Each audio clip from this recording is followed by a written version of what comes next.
Olá, pessoal do portal, tudo bem? Então, estamos hoje aqui mais uma vez juntos, né? Sempre cada vez mais juntos, nessa fase ainda da pandemia, do coronavírus, está se estendendo um pouco mais do que a gente imaginava, mas sempre com aquele olhar e mantendo aquela força de que é só uma fase, que isso vai passar e vai passar o mais breve possível, se Deus quiser. E continuamos, né, na nossa série, que a gente está chamando uma série em tempos de coronavírus. Manter a mente sã e o corpo são, que é tão importante, né, além de nos cuidarmos, de termos todos os cuidados com as mãos, com as máscaras, em sair na rua numa extrema necessidade, mas manter a nossa mente sã, né, uma mente clara, um equilíbrio emocional e também estando juntos, se comunicando. Não estamos em isolamento, mas não nos isolarmos, né? Essa tem sido o nosso maior recado e de que o portal está sempre junto com vocês.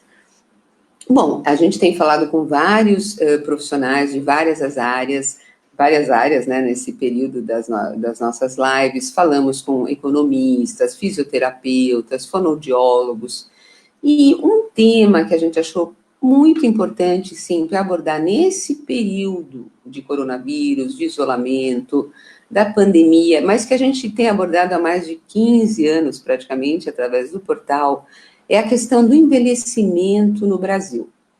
E as várias faces do envelhecimento no Brasil. Porque o Brasil é muito grande, né? Como se fossem vários países em um só. São muitas regiões. O envelhecimento no Brasil está sendo muito rápido. E o qual eu sempre falo, né? A gente fala há muito tempo em eventos, quando fizemos, e palestras, que o problema não é envelhecer, mas é como a gente envelhece e como um país está preparado para essa situação. Por alguma razão, o Brasil envelheceu muito rápido, muito mais rápido do que vários países do mundo, da Europa, América do Norte, Canadá, Ásia. Então, eu acredito e percebo que tanto o nosso governo, as políticas públicas, as políticas privadas, a sociedade como um todo, as próprias pessoas que estão envelhecendo, a gente não está preparado para isso, né? A gente também fala muito da questão da violência à pessoa idosa, né? Vamos chamar assim também que existe um preconceito, e existe, como, né, ainda é uma coisa das pessoas dizer, puxa, tá velho, que afinal o que é envelhecer? Quem é que está velho? A mente que está velha, o corpo. É muito delicado, é muito subjetivo, mas a gente luta também contra todo e qualquer tipo de violência. E quando a gente fala em violência, são as várias faces da violência também, que a gente fala a violência, o não entendimento por parte das pessoas, das necessidades de uma pessoa mais velha, não só físicas, mas emocionais, morais, o não conversar, o não dialogar. E também no envelhecimento existem várias fases também, que eu falo, não, né, a gente não é nem super-homem, né, como falam hoje em dia, a pessoa mais velha, ela não é um super-homem e também não é um tadinho, que a gente fala, somos nós mesmos ao longo do tempo e ao longo da vida. Então, a gente tem debatido isso muito com muitos médicos profissionais de várias áreas, com as próprias pessoas mais velhas. E hoje, né, a gente achou muito legal, temos dois convidados muito especiais, né, e graças a toda a tecnologia, né, eu vou chamar eles aqui. Nós estamos hoje com o Rodrigo, né? Oi, Rodrigo, tudo bem? Olá, Tony.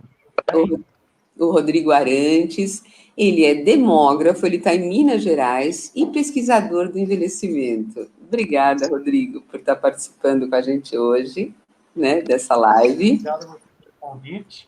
Uma boa tarde, brevemente início de noite, para todos os ouvintes e seguidores do Portal da Terceira Idade. É um prazer estar aqui. Obrigada. Imagina, eu que agradeço. O Rodrigo tem muita coisa para falar. E com certeza estamos com Cris Médio Costa, de Alagoas, né? Opa, vem cá, Cris Médio, tudo bem, Cris Médio? Agora somos três aqui. Tudo bom, Cris? Tudo bem? Olá, é um prazer imenso estar aqui com vocês para partilhar experiências e também aprender mais sobre o envelhecimento nesse imenso Brasil. Imagina, o Cris Médio é gerontologista. Tá um barulho muito forte, Cris. Eu vou te chamar daqui a pouco. Vamos tentar resolver isso. Oi, Rodrigo, desculpe os nossos internautas, são questões técnicas, isso não tem como, né, a gente prever e acontece mesmo. Né? Eu vou pedir até o pessoal aqui da produção, se puder, entrar em contato com o Cris para ver como resolve. Mas desculpa, Rodrigo, que eu te interrompi. Então, uma coisa realmente que você falou que é um país de dimensões continentais e realmente a gente tem que levar em conta, diferente de outros países, e nas questões também das diferenças socioeconômicas e culturais, que a gente tem essa teoria que muitas pessoas às vezes não debatem tanto, que é a questão não só do envelhecimento, mas da questão regional e como ele se dá. Ele é muito, realmente, no nosso país, singularmente, ele é muito heterogêneo, né? E isso vai causar diferenças, tanto físicas, emocionais, a questão biológica, a questão da postura e dos profissionais de cada região também, das políticas públicas e privadas e a família, quer dizer, tudo isso vai interferir em como a pessoa vê a si mesma, como os seus familiares a veem, como aquela região, aqueles amigos, toda aquela situação, como é que ela vai se desenvolver, e ainda mais nesse momento também tão difícil, né, de isolamento, de sustentação. Como é que você vê nesse momento específico, Rodrigo, como um demógrafo, o número de pessoas ou que estão sendo mais velhas, que estão sofrendo ou com a doença, ou que estão mais imunes? Você acredita que isso tem a ver com a questão regional também? É preciso um olhar diferenciado, tendo em vista essa heterogeneidade da velhice e do acesso socioeconômico também, né? A educação, a renda, porque isso impacta diretamente na forma, inclusive, que as pessoas têm lidado com a pandemia, com a Covid-19. As pessoas que não têm um bom acesso à educação, à saúde, com certeza elas vão sofrer bem mais. Isso é um fato, infelizmente. O que a gente tem que fazer nesse momento? É um momento de solidariedade. Nós darmos as mãos, no sentido assim, figurado, né, já que ninguém pode ficar dando a mão de ninguém devido ao coronavírus, nós temos que nos dar as mãos no sentido de ajudar, de ser solidários. Por quê?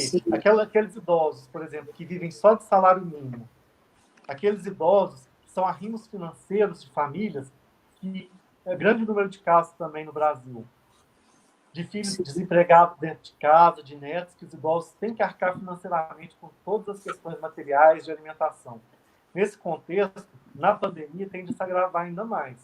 É por isso que é um momento dos governos ajudarem mesmo, da forma política, esses casos, essas diferenças socioeconômicas que têm de ser mais atenuadas e mais assim frisadas neste momento de pandemia, infelizmente. Temos que nos ajudar os idosos, um olhar diferenciado também aos idosos que estão no grupo de risco da pandemia de Covid-19. Me diga uma coisa, como é que você vê aí, já que falando um pouco até em questão regional, em Minas Gerais, você está em Belo Horizonte, como é que tem sido as políticas públicas, ou mesmo a questão das ILPs, né, dos Institutos de Longa Permanência da Pessoa Idosa, como é que o pessoal está trabalhando essa questão aí em Minas Gerais, em Belo Horizonte? Aqui em Minas Gerais, com relação ao Brasil inteiro também, eu, como profissional, tenho trabalhado juntamente com a Carla Giacomin, geriatra, na Frente Nacional de Fortalecimento para as Instituições de Longa Permanência para Idosos. Esse projeto surgiu inicialmente devido à prioridade e à urgência da Covid-19, que tem como assim, potenciais alvos, infelizmente, os idosos e as pessoas mais vulneráveis pelas condições de doenças, condições crônicas. E, nesse sentido, é importante que a gente fortaleça as redes, no caso, esse documento saiu do fortalecimento das redes de profissionais que viram, pelos exemplos que nós já tivemos da Itália e de outros países, de Nova York, lá nos Estados Unidos, Sim. e de morte de idosos nessas ILPIs, nessas instituições de longa permanência para idosos. Daí nós vimos a necessidade de Como é que montar... você sente que as nossas ILPIs estão reagindo nesse momento? Se você puder me dar até uma estatística, um número em Belo Horizonte, quantas ILPIs tem, ou como que o pessoal está trabalhando? Em gerais, nós temos grande maioria do número de ILPIs são filantrópicas, um pouco do número são privadas, pouquíssimas públicas, como é a realidade de todo o país. Sim, infelizmente. Nós temos que trabalhar no sentido assim, de ajudar mesmo as ILPIs aos idosos. As ILPIs, nesse momento, elas proibiram as visitas aos idosos institucionalizados. A priori, é uma medida muito importante de ser feita, porque esses visitantes podem ser um meio de transmissão do coronavírus para os idosos internos. Aqui no Brasil, nós já temos casos de idosos infectados, infelizmente, que já morreram Covid-19, tem caso recente em Piracicaba, no interior de São Paulo, em João Pessoa, na Paraíba também tem, Rio de Janeiro. E esses números de Covid-19, eles têm sido subnotificados, porque muitas das vezes os idosos, eles morrem, lá a morte é dada como problema respiratório, por exemplo, e na verdade eles nem foram testados para Covid-19. Sim, se confunde. Subnotificação desses casos. Sim. E me diga uma coisa, até quando a gente fala instituições de longa permanência, né? Até falar para o pessoal do portal, que faz ILPIs, até no Canadá a gente tem contatos, e lá parece que também tem uma coordenadora, uma associação muito forte, que o governo lá também entrou com esse pedido de uma proibição, por mais que seja o Canadá, a visitas a também as instituições de longo prazo, né, de permanência onde a pessoa fica. Mas isso também gera uma tristeza e uma depressão muito grande. Então, existe um conflito entre ter o cuidado, ter o isolamento, mas também ter o acesso a uma pessoa que às vezes está com Alzheimer, ou está com uma dificuldade de mobilidade. Se ela não está em casa e não recebe nem a visita de alguém, como é que você acha que isso vai... Eu acredito que é complicado, isso também pode deixar a pessoa mais enfraquecida, que a saúde mental também, a saúde emocional, e ela pode também vir a ser vítima até do corona ou de uma baixa imunidade devido à falta do acompanhamento, que em casa, com certeza, também vamos falar sobre isso, as pessoas que estão sozinhas nas suas casas, que também precisam desse apoio, não só físico, de alguém buscar, levar, mas o apoio emocional, né? E na questão das pessoas que estão em institutos de longa permanência, sejam públicos ou privados, como é que você vê essa situação delicada de estar tendo que se isolar, mas também, ao mesmo tempo, precisar do acolhimento humano, né, dos parentes, dos cuidadores? Como é que você vê? Neste momento de pandemia, em que as instituições agem de forma certa em proibir essas visitas, realmente a pessoa de fora pode ser a transmissora da doença para os institucionalizados, é importante que as instituições de longa permanência para idosos fortaleçam as redes sociais de apoio aos idosos através dos mecanismos, como ligações, que os idosos façam ligações para os responsáveis, parentes, que os idosos façam chamadas de vídeo, seja pelo aplicativo de WhatsApp, seja por outro que eles acharem melhor. É importante fortalecer os laços afetivos neste momento através desses instrumentos, ligações telefônicas, chamadas de vídeo, para que os idosos também não venham a ter mais depressão devido à solidão, né? Porque, como você bem disse, a saúde mental é muito importante no momento também. Se você tem uma saúde mental prejudicada, a sua imunidade também vai ficar mais baixa e você vai ficar mais doente. Sim, é tão delicado nessas... bom, eu estou vendo aqui que os internautas estão entrando, né, Rodrigo? Tivemos um problema técnico que, infelizmente, o Cris Médio, né, em Alagoas, não está podendo participar nesse momento, né? O nosso é um grande gerontólogo, né, e um ativista na luta, né, a favor da questão do cuidado com o envelhecimento, mas ele está tendo problemas técnicos. Agora, deu para entrar? Só um minuto. Vamos chamar o Cris de novo. Oi, Cris. Oi, Cris. Desculpa o problema técnico. Tá me ouvindo agora? Oi, Cris Médio. Tá me ouvindo?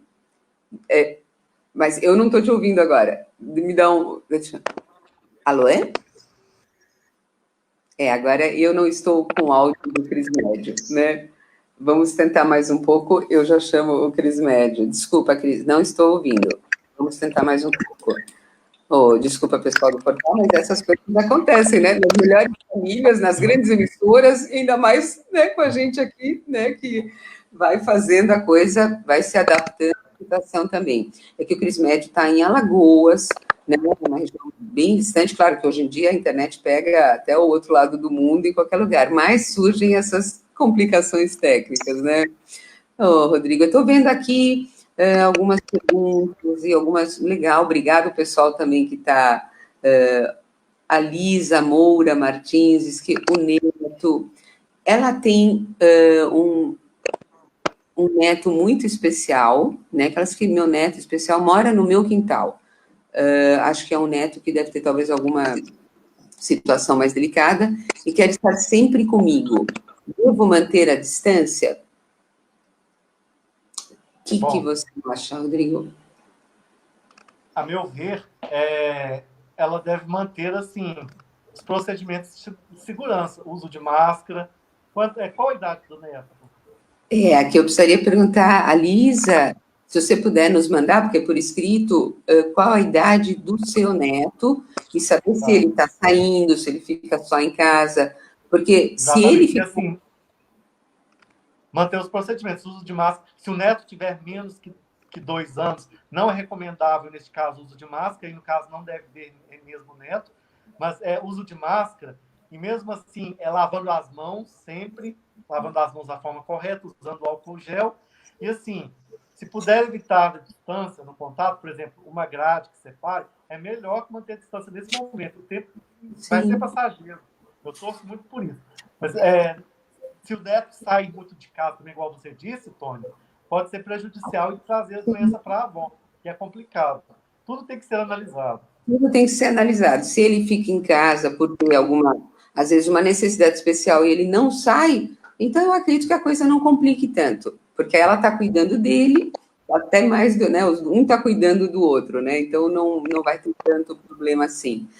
Bom, até seguindo aqui, eu tenho uma outra amiga muito linda também, uma moça que ela trabalha com yoga na cadeira, ela está aqui com a gente, é totalmente também um trabalho diferenciado, porque a pessoa que, né, trabalha na Cruz Vermelha aqui em São Paulo, a Sandra Pinheiro, obrigada, Sandra, por estar com a gente.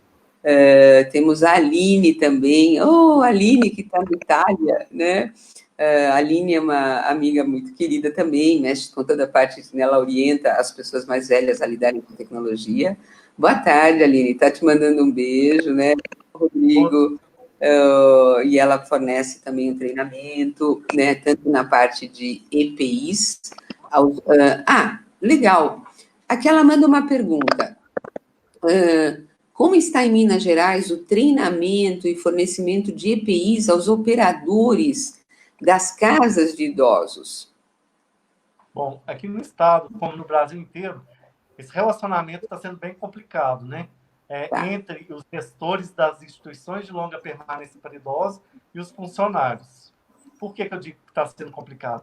Porque se o gestor não assim, ficar firme mesmo, para que os funcionários não relaxem, às vezes, num descuido, se o funcionário se contaminar, ele pode trazer a doença para os internos. Esse é um momento que tem que ser muito rígido, realmente, os gestores, e usar os EPIs mesmo, que são os equipamentos de proteção individual. Inclusive, tem pessoas, gestores de instituições de longa permanência para idosos, que estão fazendo até com que os funcionários assinem termos. Por quê? Se o funcionário não tiver cuidado na rua, também é um fator complicador quando ele vier trabalhar na instituição. Sim, porque também não tem como falar essa coisa delicada. A pessoa que está numa instituição, ela precisa de um cuidado, seja de um funcionário, de um cuidador ou da família, mas esse pessoal que vem de fora também tem que tomar muito cuidado para não acabar prejudicando. É uma coisa muito delicada mesmo, né? É uma via de mão dupla, como tudo na vida, né? como tudo na vida, né? E a gente tem que estar sempre pisando em ovos, e realmente, além que a gente falou muito que o Brasil já tem essa complexidade toda com a questão do envelhecimento, devido a tantos fatores, desde o seu tamanho, o envelhecimento que foi muito rápido, a falta de políticas públicas, de entendimento de nós mesmos, da sociedade, dos profissionais, essa união, essa, vamos por assim, esse entendimento e essa cada vez mais esse bate-papo que a gente está tendo, né? E vamos ver se a gente vai ter um bate-papo maior com mais profissionais em breve, de várias áreas, para estar fazendo esse intercâmbio de realidade, de ideias, de conhecimentos, e tentando achar o melhor caminho. Eu falo que envelhecer não é uma doença, envelhecer sim é, graças a Deus, que uma senhora uma vez brincou comigo há muitos anos e falou, se não envelhecer, porque alguma coisa errada aconteceu. A gente riu muito junto, porque, então, o envelhecimento só faz parte da vida, ele não é uma doença, e não por isso existe o preconceito, eu não sei por quê, porque quem tem um preconceito contra uma pessoa mais velha está tendo um preconceito contra si mesmo, porque ela vai ser essa pessoa mais velha amanhã, e todo dia a gente está, desde que a gente nasce, a gente está envelhecendo, né? Nós estamos envelhecendo. Então, acredito que essa é ainda uma questão que as pessoas precisam entender, e mais ainda nesse momento da pandemia, no momento do coronavírus, que também tem vindo muitas questões de, vamos por assim, um tipo de, ao mesmo tempo que existe vamos por uma solidariedade das pessoas, sejam mais carentes, ou as pessoas que estão mais na questão do risco, né, no grupo de risco, mas também, por outro lado, Rodrigo, eu não sei qual é a tua opinião, eu vejo que é bom porque está despertando a questão do número grande de idosos que existe no Brasil, do cuidado que eles precisam ter e não tiveram e ainda não estão tendo, e mais ainda agora. Por um lado, isso desperta essa visão, mas, por outro lado, também a gente vê alguns internautas e pessoas de grupos de pessoas mais 60, 70, 80, têm dito, tem aparecido memes, aquelas coisas na internet, velho, vai para casa, o que você está fazendo na rua? Tem agentes de saúde que são mais idosos. Nós fizemos uma entrevista agora há pouco com um agente de saúde que está com 68 anos. Ele está interno, mas quer continuar trabalhando. Então, esse preconceito, ao mesmo tempo, é o momento de conscientizar, mas aí que o preconceito também aparece. Você não acha, Rodrigo? Como é que você vê? A meu ver, a pandemia, sim, se a gente pode chamar de aspecto positivo, eu não sei se existe esse termo para a pandemia, que é muito pesado também de falar em aspecto positivo, mas trouxe a visibilidade das pessoas idosas. Por outro lado dessa visibilidade, trouxe também, assim, todo aquele mecanismo de preconceito, aquela questão invisível da pessoa idosa. Os preconceitos mesmo ficaram escancarados nessa época. Sim. É incrível, né? Tem esses dois pontos dessa pandemia. Trouxe a visibilidade, ao mesmo tempo que escancarou todos os preconceitos e tudo aquilo que a gente, assim, sempre, estudantes de gerontologia, a gente ouvia, né? Que todo mundo quer viver muito, mas ninguém quer ficar velho, porque todo mundo tem um preconceito arraigado desde a infância com relação à pessoa idosa, ao sujeito que envelhece. Na nossa infância mesmo, se você fizer uma análise, as bruxas, geralmente, como que elas são representadas? São velhas, narigudas, feias. Um certo preconceito que vem colocando nas nossas mentes desde criança. A bruxa nunca é representada por uma jovem, sempre é representada por uma idosa. Que nem aquela que tende a ficar mais exacerbado ainda. Sim, fica muito arraigado, fica muito... Talvez aquela questão cultural que a gente fala ocidental, né, diferente do oriental. O Oriente já vem sempre há milênios, né, com a reverência à pessoa mais velha, a ideia de que a pessoa mais velha, sim, teoricamente, ela tem mais conhecimento, ela deve se tornar uma pessoa mais experiente, buscar rever suas posturas. Então, que alguns sim, alguns não, mas as crianças já estão orientadas para isso, né? E o idoso, ele é tão reverenciado e tão respeitado como um professor deveria ser também, né? Tem até um ditado japonês que fala onde está, não, uma realidade que diz que no Japão o professor, ele é tão ou mais reverenciado que o próprio presidente do país, o próprio ministro. Então, aqui a gente tem esse problema em várias áreas da falta dessa visão, né, a visão ocidental de que o idoso é aquela coisa que não, é que a gente fala a diferença entre velho e idoso. Velho é uma coisa que está velha, é uma situação, não é uma pessoa. Idoso é uma pessoa que está com mais idade. E que isso não tem nada de errado, né, Rodrigo? Não tem, é um problema realmente delicado.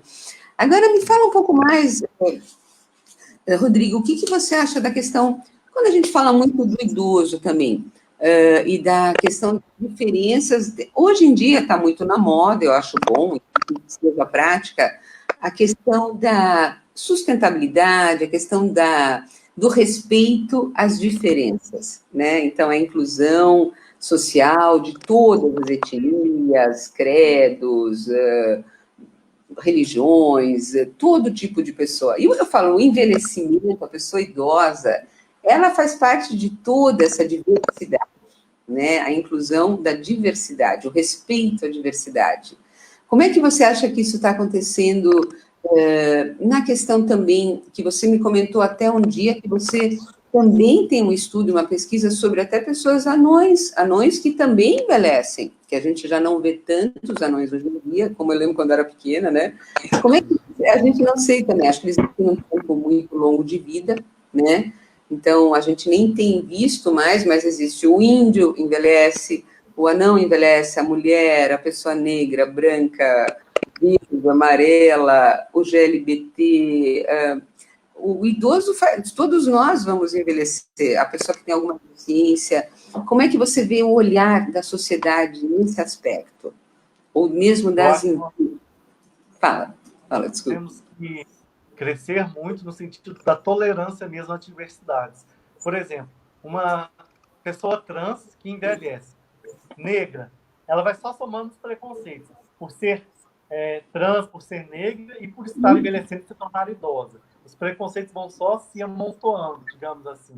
A gente tem que mudar a nossa mentalidade, no sentido assim, de aceitar mesmo as diferenças, as diversidades, porque todo mundo envelhece, e nesses contextos diversos também. Como você disse, o LGBT envelhece, o negro envelhece, o indígena envelhece, o anão envelhece, e todas essas pessoas têm as suas especificidades e se tornam idosas. E a gente tem que valorizar e respeitar a velhice e as pessoas idosas em cada especificidade dessas. Sim, eu acho que isso é bom a gente alertar e falar sempre, porque a gente vê muito a questão da diversidade, muitos grupos falando, mas eu nunca vejo a questão do idoso, né? A gente não vê e fala, então vamos, o grupo das mulheres afro, o grupo dos homens, o grupo até do próprio LGBT, mas não inclui o idoso, porque também todos vão ficar. Eu falo, o idoso está embaixo desse guarda-chuva, é um ser humano que vai estar em todas essas situações, né? As pessoas albinas também, né? As pessoas com deficiência, porque existe um processo. Você envelhecer com a deficiência e você adquirir a deficiência quando mais velho. São duas coisas diferentes. Você deve ser levado em consideração. Por exemplo, um deficiente visual, um deficiente auditivo, que o processo de envelhecimento dessas pessoas e as pessoas que adquirem essas questões de saúde na velhice. Tem uma diferença que deve ser levada em consideração sempre. Você levantou uma questão muito interessante, porque também a pessoa que fala, se vou ter um problema de surdez é porque estou mais velho. Não, tem, como você falou, tem pessoas que, por acaso, em bebê, já nasce, às vezes, com problema de audição, um problema cardíaco, ou uma deficiência visual, uma deficiência cognitiva, física, e saber bem a diferença. E se ela nasceu assim, ela vai envelhecer, tomara a Deus, viver e envelhecer assim. E se ela adquiriu também ao longo dos anos, não tem problema. Vamos ver o cuidado que a gente vai ter, né? E me fala uma coisa também, Rodrigo, eu estou vendo aqui que estão vindo também, que eu estou vendo aqui muita gente entrando.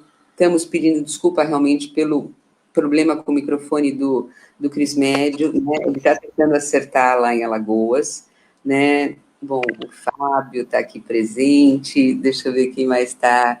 Aqui temos mais o João. Olha que legal, Rodrigo, Sebas Recage, tem um moço da Espanha, né? Eu não sei o que o Sebas, né? Qual é a área dele, se quiser também participar, né? Bacana, a gente está. Deixa eu ver aqui mais.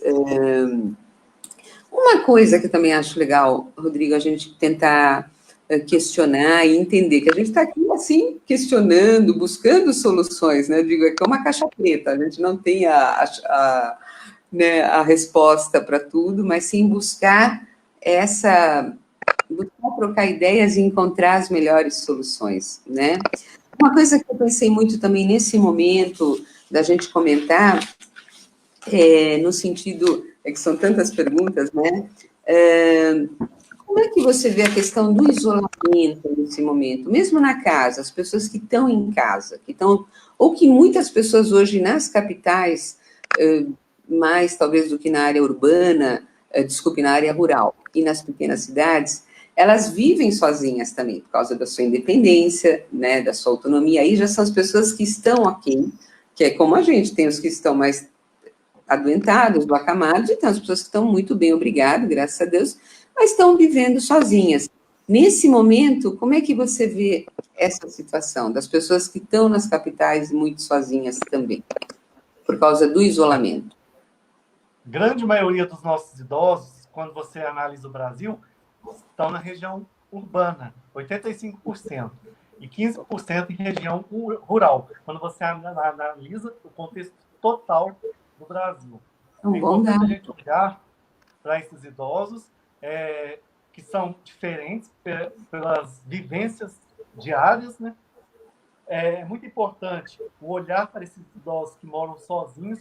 Geralmente, o idoso, para morar sozinho, ele é mais independente, fisicamente, cognitivamente falando, porque para morar sozinho, você precisa ter essas habilidades, tanto cognitivas quanto físicas, mais preservadas, para ajudar mesmo nas atividades de vida diária.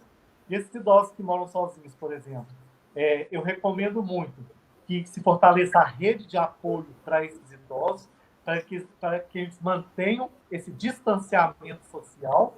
É aquela história das redes de apoio. Por exemplo, as pessoas mais jovens, os vizinhos, se oferecerem para ir no supermercado para esse idoso, para ir na farmácia para esse idoso. Isso é bem positivo, que esse idoso só saia de casa na extrema necessidade, como uma consulta médica, por exemplo. Mas se for preciso de sair de casa para uma consulta médica, que ele saia protegido de máscara, que ele lave as mãos, que ele passe com gel, todas essas medidas preventivas para que ele não se infecte com a Covid-19. Por outro lado, também, se a gente analisar os idosos que moram com algum familiar, esse familiar tem que fazer as atividades externas para o idoso, tipo ir ao supermercado, ir à farmácia, para que esse idoso tenha menos risco de se infectar. E sempre essa pessoa também que mora com o idoso, tomar os devidos cuidados para não trazer a infecção para o pai ou o avô. Sim, que ele é um ser que está... ele entra e sai. Ele está, né? A pessoa que estava junto, ela é o que pode ser, sem querer, o próprio agente, né, que leva e traz. Né? Uma dúvida também que eu tenho, Rodrigo, que eu penso assim, como você falou, mas a pessoa tomando cuidado, eu sinto assim, sim, a máscara e a mão. Eu tenho sentido, mesmo quando a gente sai, vai no supermercado, numa farmácia, que é na mão, é um grande perigo. Porque, claro, você está com a máscara, está tudo bem, mas às vezes você esquece a mão. Aí você pega e vai pôr a mão aqui, ou vai até pôr a mão na máscara, ou a tua mão está todo o tempo pondo a mão em tudo, né? Seja num produto, seja num... Então, que as pessoas fiquem bem ligadas, né, Rodrigo? Não, até não sair, mas não passaram álcool gel. Pôs a mão em alguma coisa, você acha que é por aí, Rodrigo? Com certeza. A mão é um veículo de transmissão, porque a pessoa pode levar até o olho, inclusive. Mesmo estando de máscara, às vezes a pessoa esquece, leva a mão no olho. E pode se infectar também. Por isso, é importante que não se esqueça de lavar as mãos, sempre passar o álcool gel, para que a gente tente diminuir e eliminar a chance dos idosos, principalmente aqui na nossa conversa, de se infectarem pela Covid-19. Mas aí, no caso, você perguntou lá inicialmente, com relação ao isolamento. A gente tem que ter em mente a diferença entre distanciamento social isolamento social e quarentena. São termos, embora a imprensa e as pessoas usem como se fosse um só, eles são muito diferentes. Distanciamento social é isso que a gente está vivendo. Distanciamento social é você ficar em casa para você não ser contaminado. Já o isolamento social é aquela pessoa ou idoso que se infectou e tem que ficar em isolamento. Ele tem que ficar em isolamento de todas as outras pessoas para não contaminá-las. E a quarentena é aquela pessoa que teve contato com alguém infectado, tem que ficar em quarentena para ver se vai adquirir ou não o vírus. Tem essas 3 especificidades e diferenças na terminologia: distanciamento social, isolamento social e quarentena. Certo, muito bem colocado, Rodrigo. Super. E até aí levantamos mais um tema também, que a gente não vai saber talvez como resolver, mas é um tema que eu acredito bom de se abordar. Numa família que existe, vamos supor, um pai, mãe, avó, moram juntos, 2 netos ou um neto, de repente até um dos mais novos, ou a própria pessoa mais velha, alguém ali acabou se infectando com o vírus. Como numa mesma casa, é muito complicado você fazer o isolamento dessa pessoa na casa, fazer essa quarentena. Como é que você acha que isso pode acontecer, Rodrigo, dentro de uma casa, onde moram mais pessoas? Aí, no caso, é estabelecer regras mais rígidas, né? Dessa pessoa que se infectou ficar no quarto trancada e as outras pessoas levarem a comida até ela, a água até ela, e ela não utilizar os mesmos banheiros que as outras pessoas para que não contamine as outras pessoas. Acontecendo esse caso que você me falou, regras bem rígidas têm que ser postas no domicílio. Aí a gente pensa também, a gente volta àquela nossa triste realidade difícil, que são as pessoas que estão morando em situações mais, não digo assim, que por acaso são casas que têm um só banheiro, ou que tem um banheiro a céu aberto, na região mais, seja em qualquer região, mas são as regiões mais carentes, seja no sul, sudeste, nordeste, também não vamos estigmatizar o norte e o nordeste, vamos falar do Brasil como um todo, onde existem regiões ou municípios, ou uma situação que muita gente vive, que quando tem um banheiro, ou às vezes nem esse banheiro tem, mas vamos falar de um banheiro, como que faz quando tem um banheiro? A pessoa vai ter que usar, como num hospital, algum tipo de, como a gente fala, né, como quando a pessoa está hospitalizada, ela vai ter que usar um recipiente próprio. Aí é redobrar os cuidados de higiene, da auto-higiene, né? Uso de álcool gel, lavar as mãos, e da higiene do banheiro também, usando água sanitária para lavar todo esse vaso, todos esses locais onde comum as pessoas colocarem a mão, tipo na descarga mesmo, para dar descarga no botão. É importante redobrar os cuidados com a higiene, tanto a auto-higiene como a higiene do local. Porque tem muitas diferenças regionais? Tem sim. Tem muita pobreza no Brasil? Tem sim. E nesse momento de pandemia, as pessoas mais pobres elas estão mais fragilizadas, a gente sabe bem disso. Mas assim, a gente não pode associar a pobreza com falta de higiene, porque não é verdade. Tem muitas pessoas que estão numa pobreza maior, assim, que são bem higiênicas. Não. Manutenção dos banheiros, entendeu? Sim, são super. Que a gente fala a dificuldade de ter que, como você falou, são regras mais rígidas, tem que ter mais atenção, é mais trabalho para todo mundo, porque pode ter gente também que tem 3 banheiros em casa e não está cuidando de nenhum deles. Não tem higiene.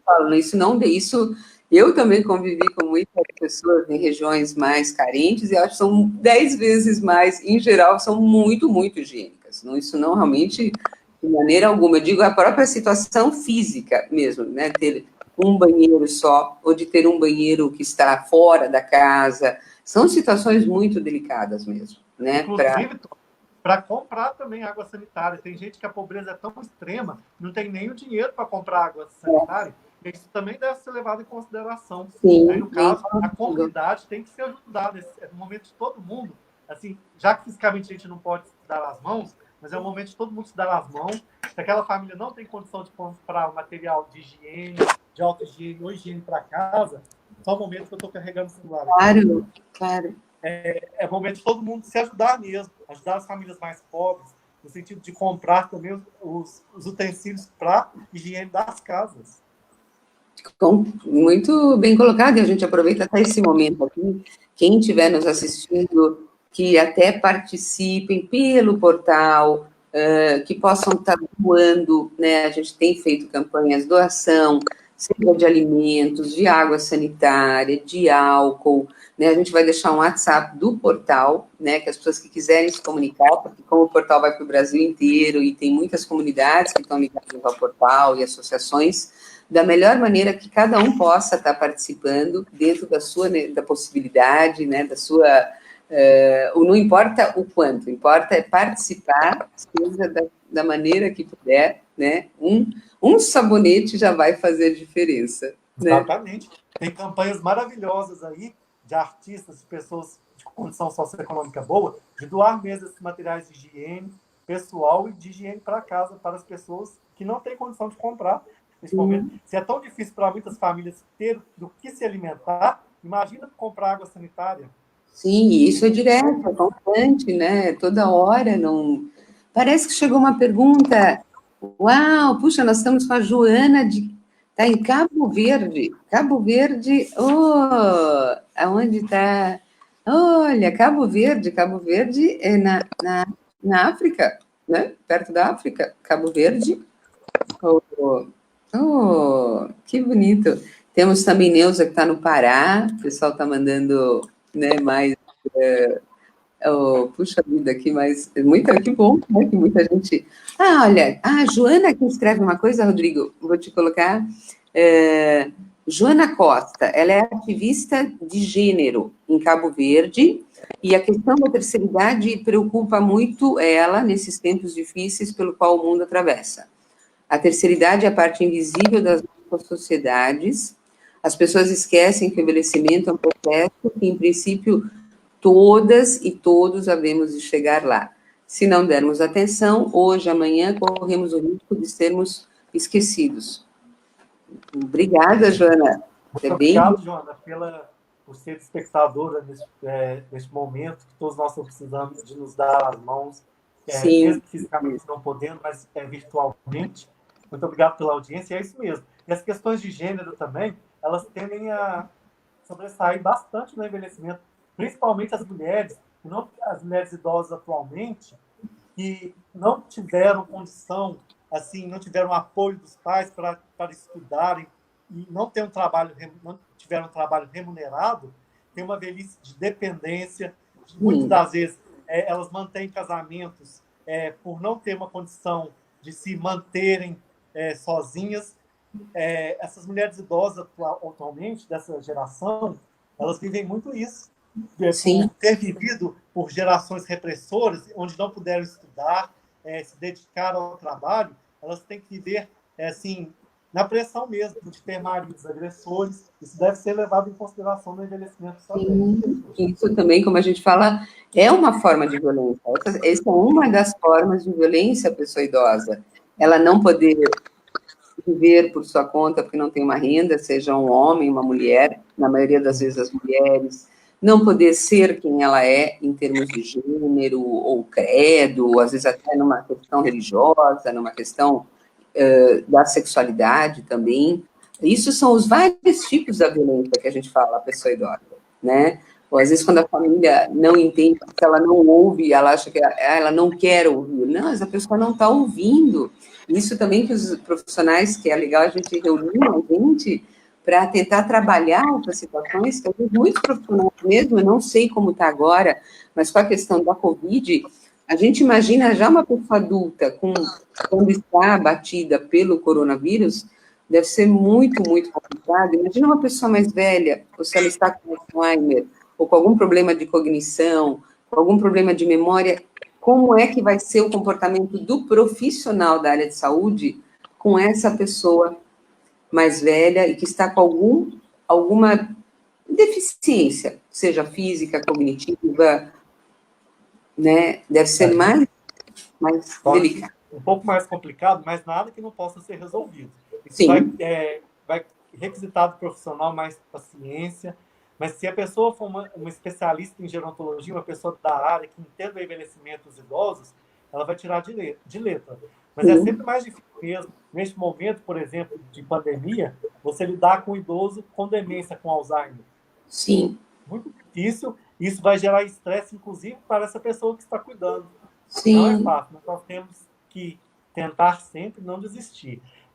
Por exemplo, o idoso está com Alzheimer, fica só querendo sair, por exemplo. E o cuidador sabe que não é o sim, momento de ninguém sair, né?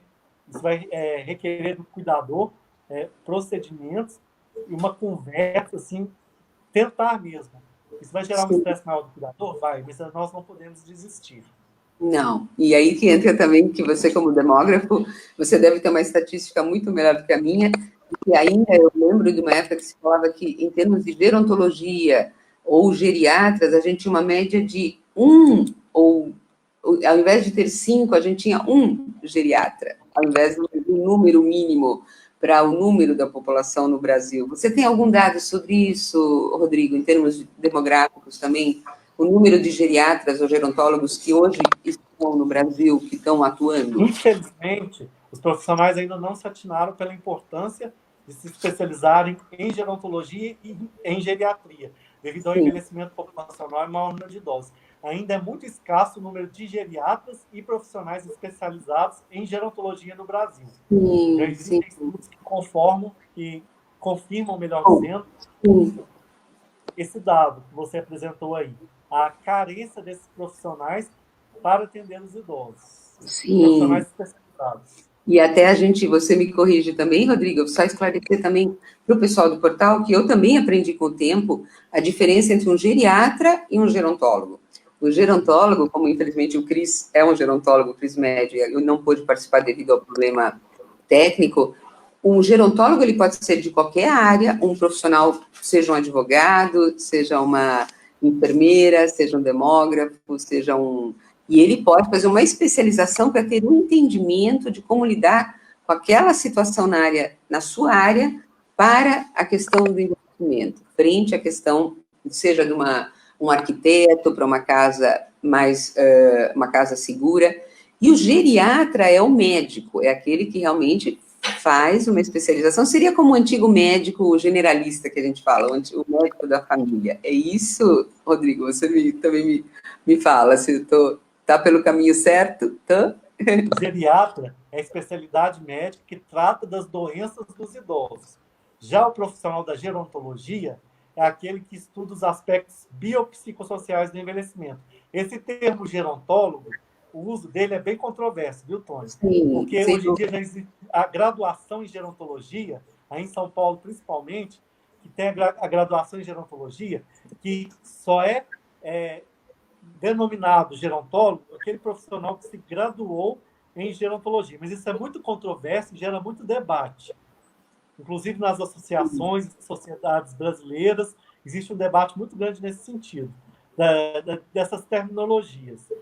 O mais que a gente tem utilizado mesmo é o especialista em gerontologia e sim. deixado essa terminologia de gerontólogo para quem está se graduando.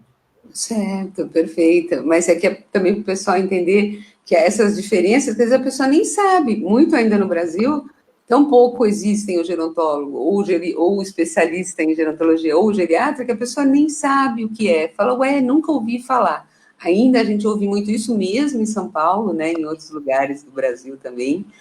Bom, Rodrigo, e me conta uma coisa, para nesse momento, que assim, você gostaria de colocar para os nossos internautas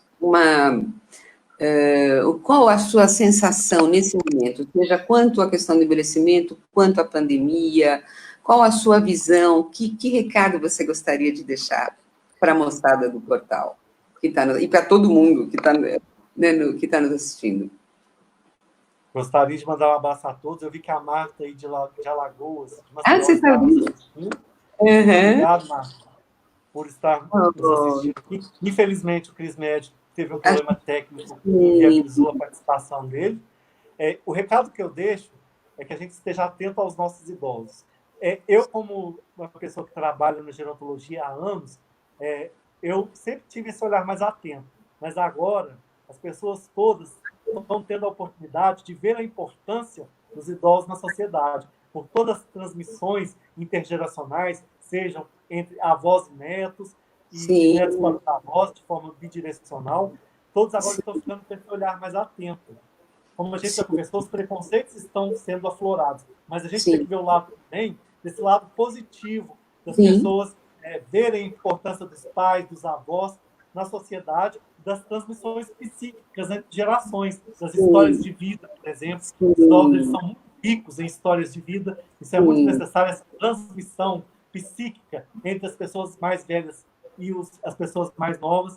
Então, eu peço a todos que olhem com carinho e cuidado aos nossos idosos, sejam eles institucionalizados, que moram em LPIs, sejam eles que moram sozinhos, sejam eles que moram com familiar, sejam esses idosos LGBT, sejam esses idosos negros, índios, todas essas diversidades que a gente já comentou aqui, elas precisam ser olhadas com bastante cuidado na questão da Covid-19, inclusive nas questões de diferenças socioeconômicas também, principalmente, porque o acesso, como a gente tem notado, e a gente já conversou também, das pessoas idosas que têm menos recursos financeiros, é mais difícil nas questões socioassistenciais, de saúde. A gente tem que fortalecer essa rede de apoio aos idosos, do apoio familiar e apoio social, e também o apoio de atendimento das políticas públicas.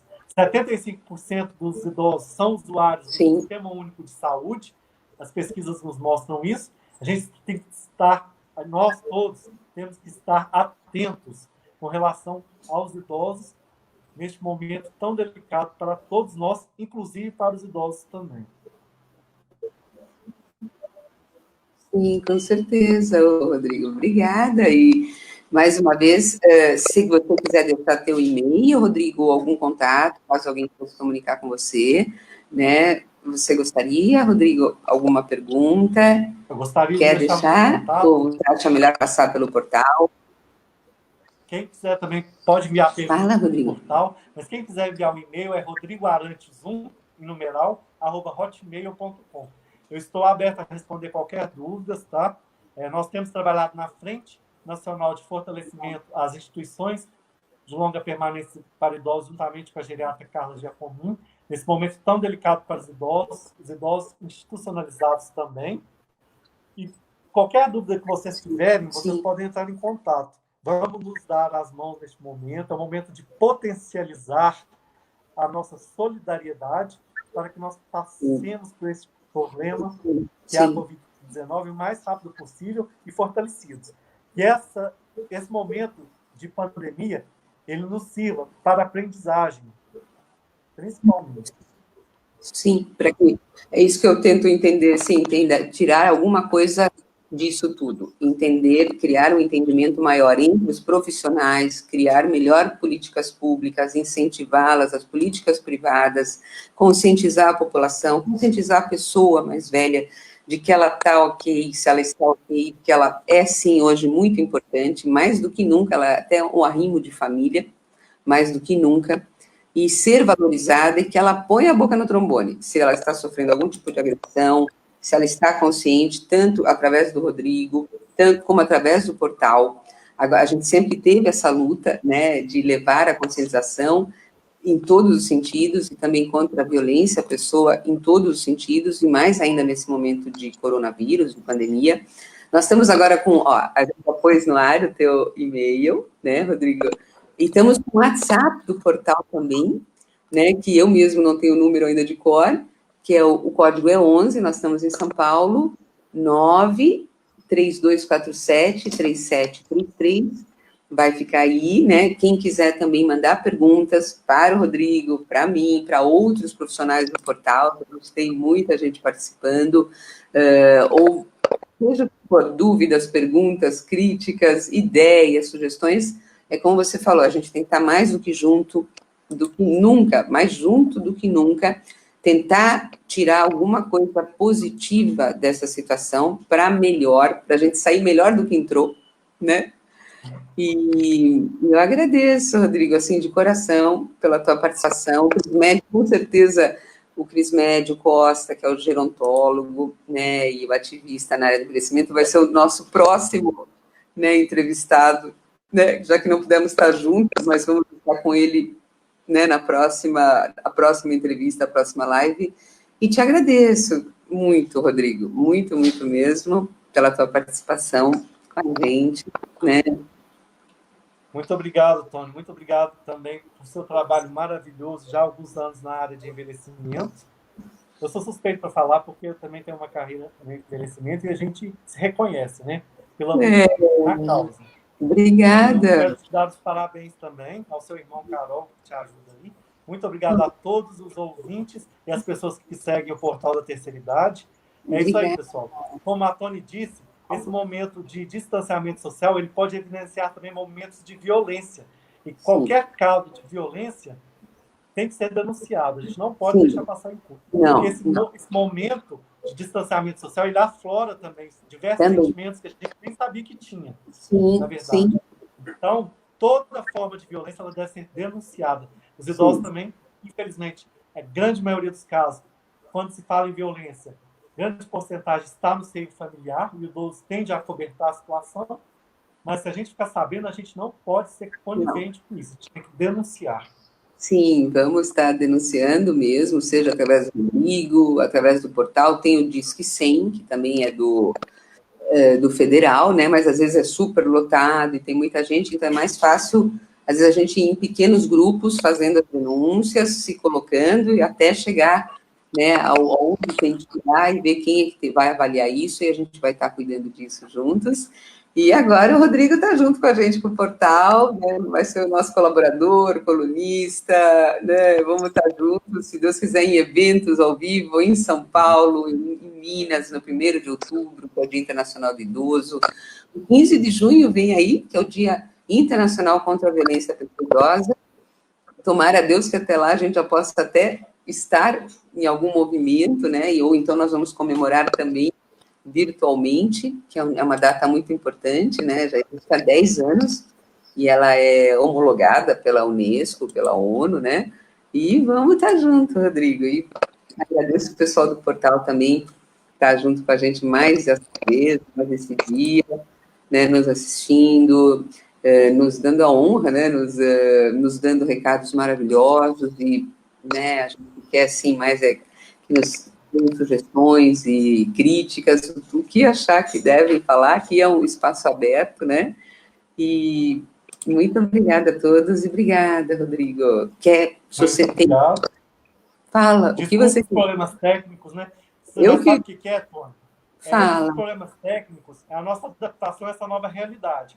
Eu Sim. aqui carregando o celular, tirando o foco da câmera, vocês me desculpem, mas é porque o celular está descarregando. Eu aqui também. A gente está se adaptando a essa nova realidade, que não é fácil para ninguém, para nenhum de nós. Então, vocês nos desculpem por esses problemas técnicos, mas é pura adaptação na realidade. Um grande abraço. Obrigada.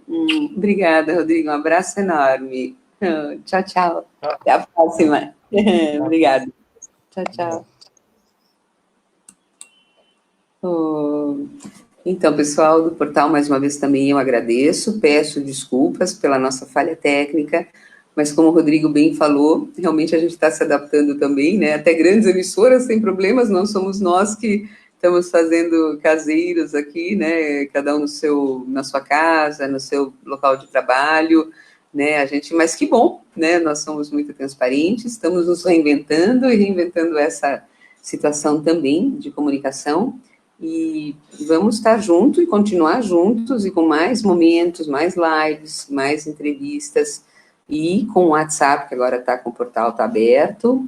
Então, o que vocês quiserem, o que vocês precisarem, dentro do possível, campanhas, ideias, qualquer tipo de situação, por favor, mandem um WhatsApp, mandem o e-mail também para estamosjuntos@portalterceiridade.org.br, né? E fiquem em casa, mas estamos mais juntos do que nunca. E muito obrigada pela atenção, pela participação. Até a próxima. Um beijo para todos. Tchau, tchau.